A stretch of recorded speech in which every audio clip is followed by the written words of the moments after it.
Вчера в Дубае неожиданно включилось лето. Прямо одним днем. Я все жаловался, почему так холодно, почему нужно одевать свитер. И вот вчера началось. Дети впервые отправились по своим делам после 1,5 месяца сидения дома из-за войны. Паша ездил на работу, но он ездил на машине и ничего не заметил. Митя тоже ездил на работу, но как-то успел проскочить. А вот Коля, отправившийся на английские курсы на трамвае, несколько даже пригорел. Вернулся к вечеру и говорит, что прямо было очень капитально.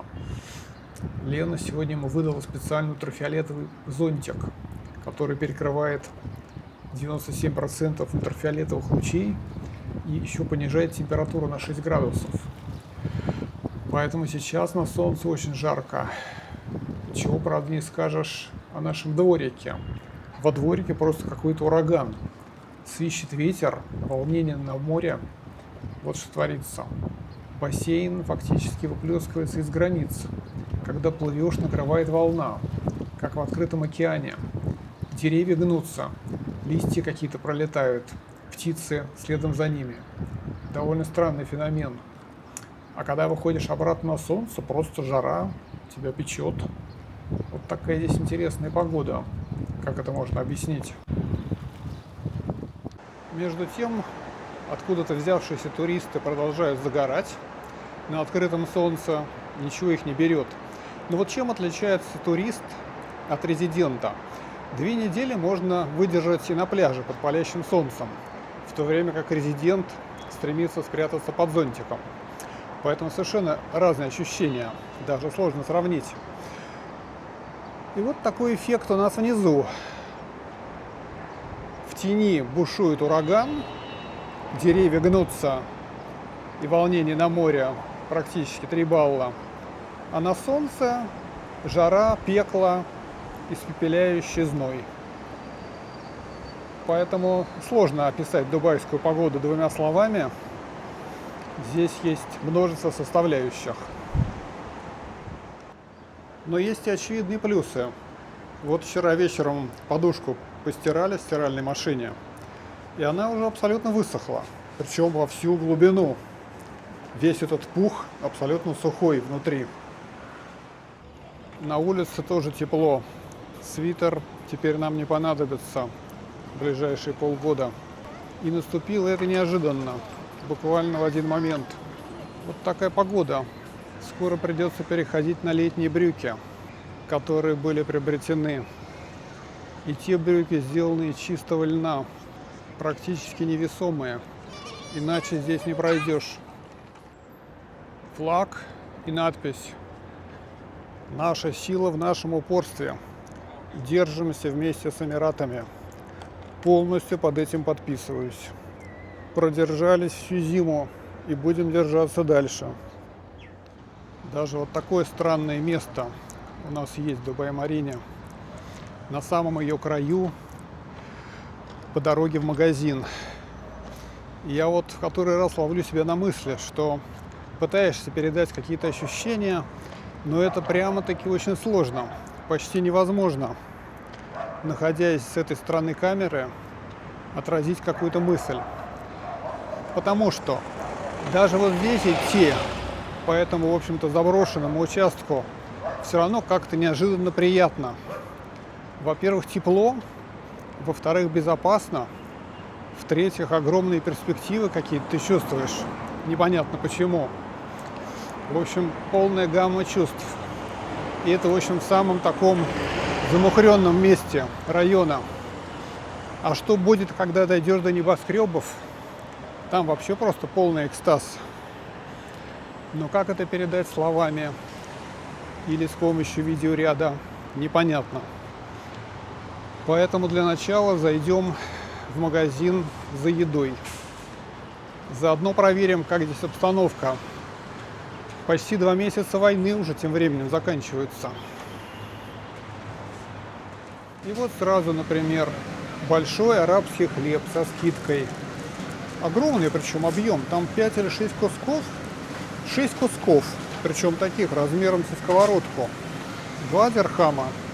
40 рублей. Обалдеть. Но мы такой не берем. Мы как-то больше по европейским ударяем. Они, конечно, немножко дороже получаются. Но тоже 6 дирхам, 120 рублей.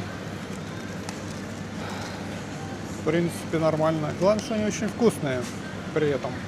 Мы такие любим. А это вот у них с чесночком. Причем они так упакованы в таком специальном, можно сказать, я даже не понимаю, что это. Это какая-то пленка, что ли? Видимо, да, он масляный, и, видимо, чтобы чесноком не пахло. Тоже хорошая штука. Никуда она не делась за эти 2 месяца. А это что такое? О, тоже хлебцы. Ну, хлебцев мы набрали. Проверка статуса авокадо. Нужно выбрать, какой поспелее. Авокадо не дешевые, конечно. 14 дирхам. 280 рублей за килограмм. Но на вид такие упругие и свежие. Вот эти манги, которые я распробовал, они маленькие, но очень сладкие. Прям нереально.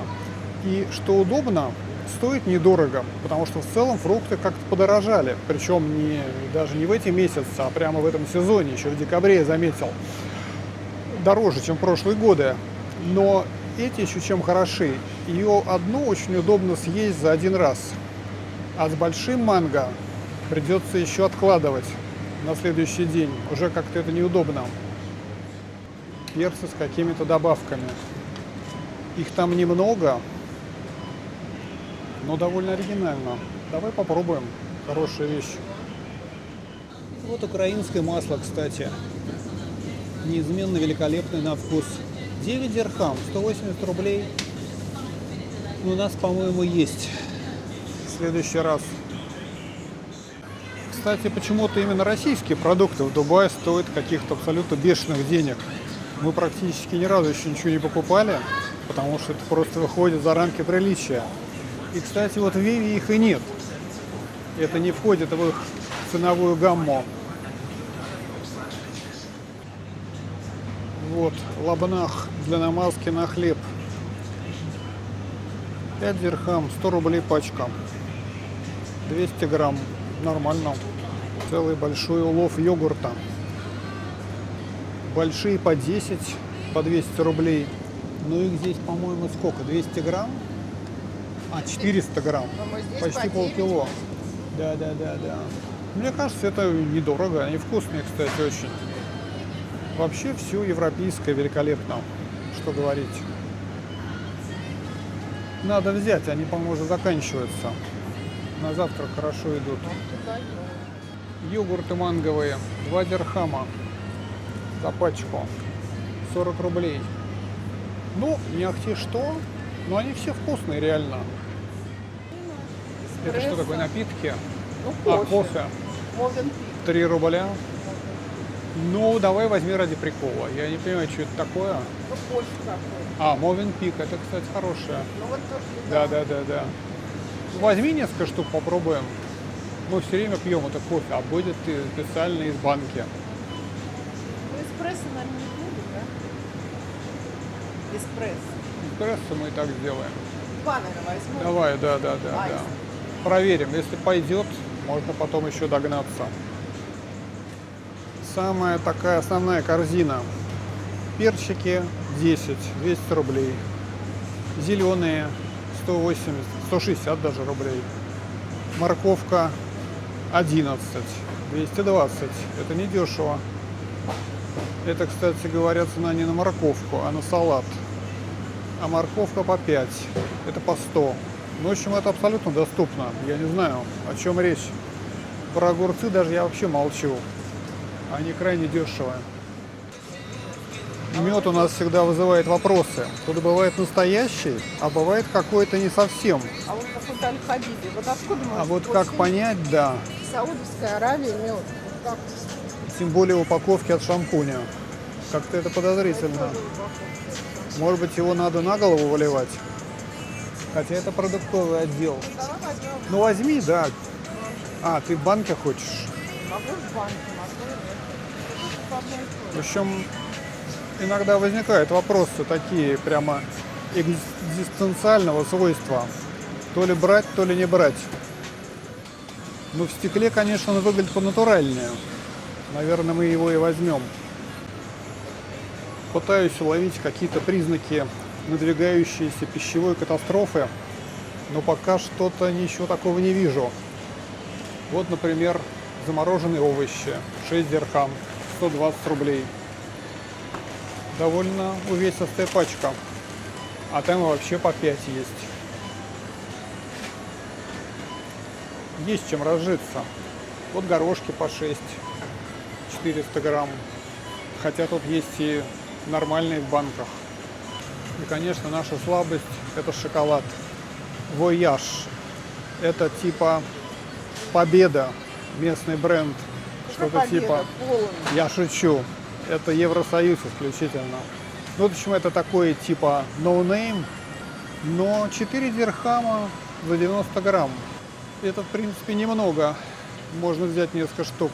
В Польше тоже хорошие продукты. Скидка на вкуснейшие чипсы. Эти чипсы сделаны из шоколада. То есть это не шоколад, покрывающий чипсы, а это прямо полностью чипсы. Вот что удивительно. И мы их всегда берем, когда они со скидкой. Ух, ураган. Нас сюда опасно запускать. Шоколады и мороженое. Ну что это за скидка? Что это за скидка? 1 дирхам. О, смотри, сырки куда переместили. Слушай, По я смотрю не 0,29. сырки.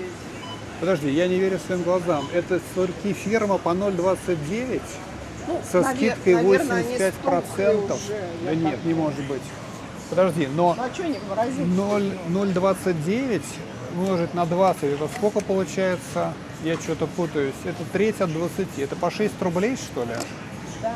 Это по 6 рублей за сырок. И вот слово за слово набрали коробочку. Причем разных. И клубничных, и еще каких-то. Турецкие макароны. 3 дирхама. Не очень, да? Она расползет. Это низкая цена. Ну, итальянские, конечно, получше. Они здесь тоже где-то есть. Все по 2,5 за банку. По полтиннику, короче. Это просто. Задаром. Вот. Красные бобы. Это какая страна? Made in Italy. Нормально. Они в бобах понимают. И мы, кажется, тоже. Какой-нибудь добавить? Латвийская рыбка. Да. А это что?